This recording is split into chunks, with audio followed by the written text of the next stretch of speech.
Assalamualaikum warahmatullahi wabarakatuh. Mengawali kuliah pemrograman untuk mobile device, saya akan menyampaikan rencana materi yang akan kita pelajari pada mata kuliah ini.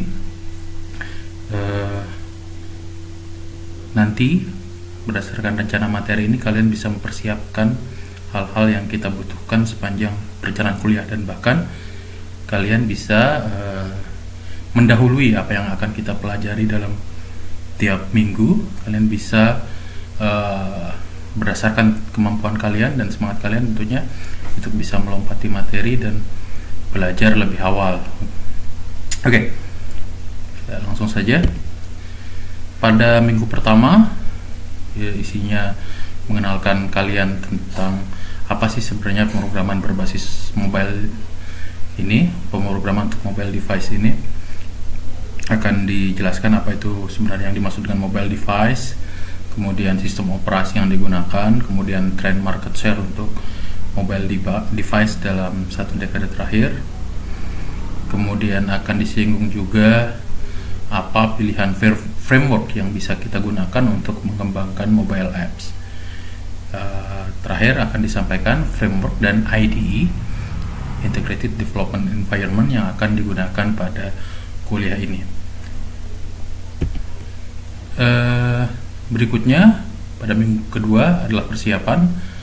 Intinya pada minggu ini adalah mempersiapkan hardware dan software kalian untuk bisa membuat aplikasi. Kita nanti menggunakan Android Studio sehingga kalian bisa bahkan dari sekarang menginstal Android Studio. Kemudian kita akan mencoba menggunakan virtual device dan juga langsung menggunakan smartphone kalian sebagai target untuk mencoba aplikasi. Nah, di minggu kedua kita akan coba itu. Jadi kalian diharapkan nanti menginstal Android Studio, membuat AVD virtual device, membuat aplikasi Android pertama kalian yang sebenarnya mengikuti wizard saja. Aplikasi Hello World, nanti ada teks muncul di aplikasi kalian. Kemudian bagaimana membuat file APK yang bisa kalian copy dan install di smartphone masing-masing. Minggu ketiga kita akan mulai belajar menggunakan Android Studio.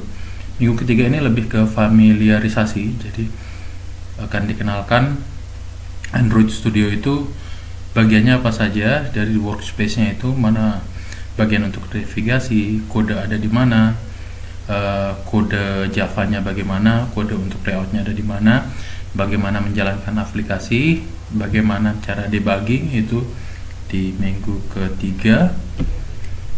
Minggu keempat akan dijelaskan tentang view dan view group. View dan view group ini secara singkat sebenarnya bagaimana kita mengatur tampilan dari aplikasi yang kita bangun. Kemudian minggu kelima kita akan belajar mengenai activity. Activity ini mewakili satu kendali atas tampilan pada layar. Jadi nanti ada life cycle-nya, ada daur hidup activity-nya. Kemudian bagaimana kita mengakses view, tadi view dan view group dari activity. Bagaimana kita melakukan event handling.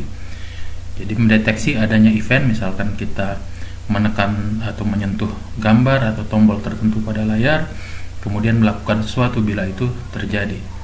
Nah, pada minggu kelima ini sudah ada mini project yang bisa dibuat. Screenshotnya seperti tampil di layar. Jadi ada navigasi, galeri tentang seperti kamus kucing ya, Kucingpedia di sini namanya. Ini aplikasi sederhana yang akan dibuat di minggu ke-5. Oke, pada minggu ke-6 akan diajarkan cara berpindah activity. Jadi kalau di aplikasi kalian ada banyak tampilan, banyak layar, kita bisa pindah dari tampilan satu ke tampilan lainnya. Itu caranya bagaimana, dan bagaimana bila ada informasi yang harus diteruskan dari tampilan yang satu ke tampilan yang lain. Ini pada minggu ke-6.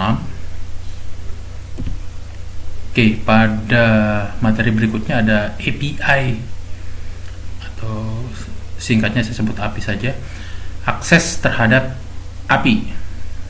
Apa maksudnya? API ini biasanya tersedia di internet yang menyimpan data tertentu yang kita butuhkan. Nah, bagaimana cara kita mengakses data tersebut menggunakan aplikasi Android, aplikasi yang kita buat. Oke, di sebelumnya pada API akses ini, contoh mini projectnya adalah bagaimana kita membuat aplikasi yang menampilkan kurs mata uang rupiah terbaru. Oke, berikutnya bagaimana kita menampilkan data dalam bentuk list. Nah, ini pada layar ada contohnya. Jadi bagaimana agar data itu bisa tampil dalam bentuk list seperti ini, ada daftar seperti ini. Ada dua mini project di sini yang merupakan modifikasi dari project sebelumnya. Pertama yang daftar hewan tadi, yang anjing dan kucing. Ini anjing dan kucing. Yang kedua adalah daftar nilai tukar mata uang asing terhadap rupiah. Ini kira-kira pada minggu ke-8. Jadi setelah UTS, sepertinya ini setelah UTS. Berikutnya masuk ke materi yang mulai cukup kompleks, yakni bagaimana kita menyimpan data. Nah, yang pertama itu menggunakan yang disebut dengan shared preference. Ini untuk menyimpan data yang relatif lebih sederhana dan tidak terlalu besar. Kita bisa menggunakan shared preference.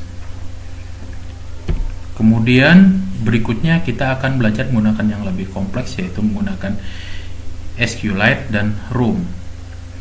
Ekspektasinya kalian sudah belajar mengenai basis data di semester-semester sebelumnya. Nah, kita akan gunakan basis data yang namanya SQLite pada contoh ini.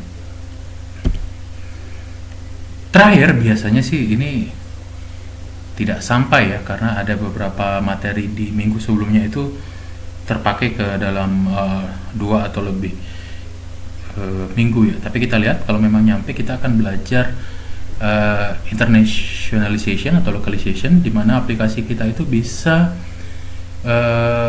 ditampilkan dalam beberapa bahasa sekaligus dengan satu coding. Yang berbeda nanti adalah teks yang muncul sesuai dengan konfigurasi bahasa yang dipilih oleh pengguna pada smartphone masing-masing. Oke, itu rencana materi terakhir. Kalau memang kita cepat, kita bisa tambah dengan materi lainnya. Tapi kalau kita ternyata tidak bisa mencapai ini, bisa jadi berakhirnya pada materi sebelumnya tentang database. Oke, berikutnya seperti saya sampaikan sebelumnya, project-project mini project yang ada pada setiap materi itu sebenarnya sudah tersedia. Kalian bagi yang punya speed ekstra bisa belajar mandiri lebih teratur, itu source code-nya sudah saya sediakan. Jadi bisa belajar duluan lah istilahnya. Silahkan, bisa belajar duluan, bisa bertanya duluan, bebas. Dan saya sudah sediakan linknya di situ, kalian bisa lihat sendiri. Dan materi ini sendiri, si presentasi ini akan saya sertakan linknya baik di LMS maupun di deskripsi videonya. Kalian bisa download dan kalian bisa ambil linknya dari situ. Sekian untuk pemaparan mengenai rencana materi yang akan kita pelajari. Wassalamualaikum warahmatullahi wabarakatuh.